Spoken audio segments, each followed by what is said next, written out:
This is the Bahamas Tonight, the Northern Edition.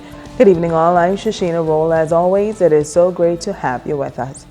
Topping news, members of the Freedom of Information Act Consultative Committee on Grand Bahama Island last evening, commissioned by the Ministry of Education.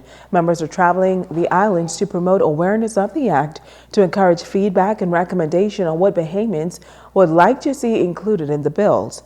Now, there was a poor turnout for last night's meeting held at the Foster B. Pastina Center. In an interview with ZNS News, legal advisor with the committee, Shane Miller, says revisiting the Freedom of Information Act allows the Bahamas to adapt to changing times. Miller says the committee sees the Freedom of Information Act as an important aspect of democracy and freedom of expression. The act is a very important act because it allows for a change of system where the citizens of the Bahamas now has more accountability and they have access to information that's available under the act. Access to information that is from the culture of we come through where very little was available. We're moving into a new culture of access to information now as provided by the act. He explains how it would affect Bahamians if passed. We can fight for everything as a part of our democratic rights, what we want for freedom, but the access to information is an important part of our exercise of our right of democracy. And so it helps the public in having a better say in what goes on in government and as a whole in public. As long as the information is not exempt, and the Act states out specific exemptions for protection of national security, other aspects of exemptions, as long as it's not an exempt piece of information, it would be accessible should the Act pass. Well, with the date for the gender equality referendum fast approaching, members of the Constitutional Commission's educational team are busy clearing up any misconceptions of the 4 bills designed to promote equality between men and women.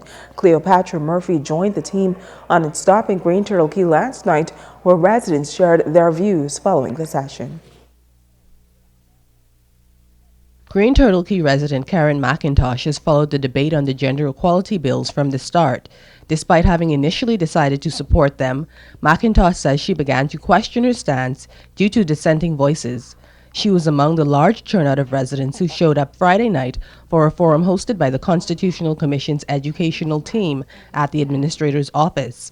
McIntosh says she now feels confident about making an educated vote. I'd like to give the rights of my daughter to give to her children citizenship. She's born to she's married to a foreigner. And so this is very important to me. For my grandchild not to be able to come home to their grandmother and say, I'm a Bahamian, that hurts me to the core. The committee fielded many questions, most around the controversial Bill 4 that would make it unconstitutional to discriminate on someone based on sex. Many have suggested it would open the door to gay marriage. Reuben McIntosh expressed concern about the bill and Bill 2 that will allow a Bahamian woman to pass citizenship to her foreign husband in the same way a Bahamian man who marries a foreign woman can. McIntosh says ultimately he supports each bill and urged Bahamians to become educated. If you don't vote, you have no voice. I think voting is a person's God-given right, and every Bahamian should vote on what they think is important. If they don't vote, it shows that they have no loyalty to their country, and you'd go for anything. Senior Deputy Administrator for North Abaco, Welma Colbrook, says she was pleased with the crowd that attended the meeting. She says the information on what are very important issues that level the playing field between Bahamian men and women was presented clearly, and says it is important for Bahamians to vote. We look forward to see those persons to turn out for Green Turtle Key, especially because they are excited to vote. The constitutional referendum is set for June 7th, and committee members say it is different from the gambling referendum, which was an opinion poll. Once a majority vote is determined, government is mandated to uphold the decision. Cleopatra Murphy, ZNS Network News. Well, the Constitutional Commission will be heading to Grand Bahama tomorrow. Members are scheduled to hold several meetings, including sessions with students at COB and the Fresh Start program, as well as a town meeting at First Baptist Church tomorrow evening. Sabrina Brown took to the streets today, and residents say greater awareness is needed.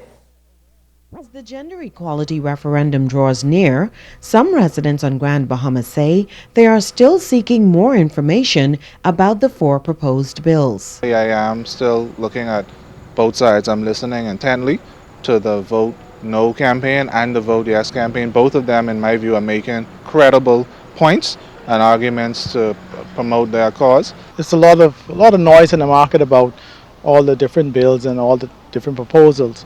I would like to. We'll be having a constitutional meeting, and they're gonna speak about it. So it's just for me to get more information about it, to understand what it's really all about. I really don't trust what they are proposing to us. Pastor Ricardo Davis and evangelist Ethelyn Roll say they are concerned particularly with Bill number 4, which makes it unconstitutional to discriminate based on whether one is male or female. What is so difficult of them putting in, listen, marriage in the Bahamas is between a born male and a born female. Why all the sex and sex stuff? That can easily be challenged, like you have a lot of notable QCs and a lot of other legal minds and even justices are now saying this can be challenged and taken to the Privy Council. If the referendum is leading to gay marriage, I am not for that at all. Minna Winters is taking exception to Bill number 2, which will enable a Bahamian woman who marries a foreign man to secure for him the same access to Bahamian citizenship as enjoyed by Bahamian men. Because I have too many stories, even in my own family, of how they're treated by the foreign male. Pastor Davis says the Bahamas is a Christian nation and Bahamians must be careful of decisions they make. What an individual chooses to do in their life is their business. But when you want to legislate certain things, then the nation is accountable before God. And exactly how do these residents plan to vote on June 7th? And our pastor encouraged us to, vote our conscience and vote, don't be duped by the noise in the market. I'm going to make a decision on June 7th that I believe is in the best interest of my country. I want to, first and foremost, safeguard the integrity of the Bahamas. I want to make a decision based on my convictions. I told my congregation, vote no. My cat and dog is going to register and vote no. The last one, number 4, I'm absolutely voting no for that one. Sabrina Brown, ZNS Network News. In other news, police are investigating an apparent break-in at a church in Freeport. The culprit was apparently caught on camera, and tonight the pastor of the church is appealing to anyone who can recognize the assailant to contact the police immediately.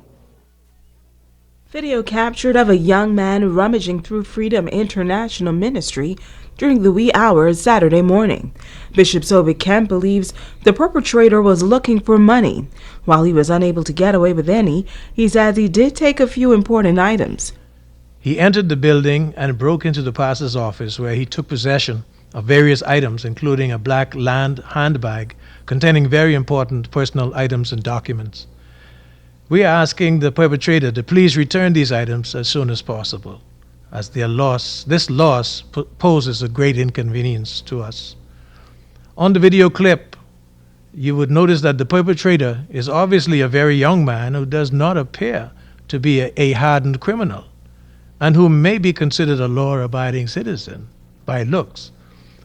To the mother, if this is your son, please contact the police as soon as possible, or contact us at 727-1797 immediately. Elder Tyrone Nixon says he was the first to get the call about the break-in. In fact, got the call from one of the members who came and discovered the break-in. And, I was very disheartened to see that somebody would fly in the face of God like that to break into a church. It's bad enough that they break into homes, but then a church, the house of God, you're flying in the face of God. It's very dangerous. Elder Chad Dean says this type of behavior is unfortunate. You need to realize and understand that surveillances are up, and really you're being watched. So it's not that you're watching us, the surveillance is watching you.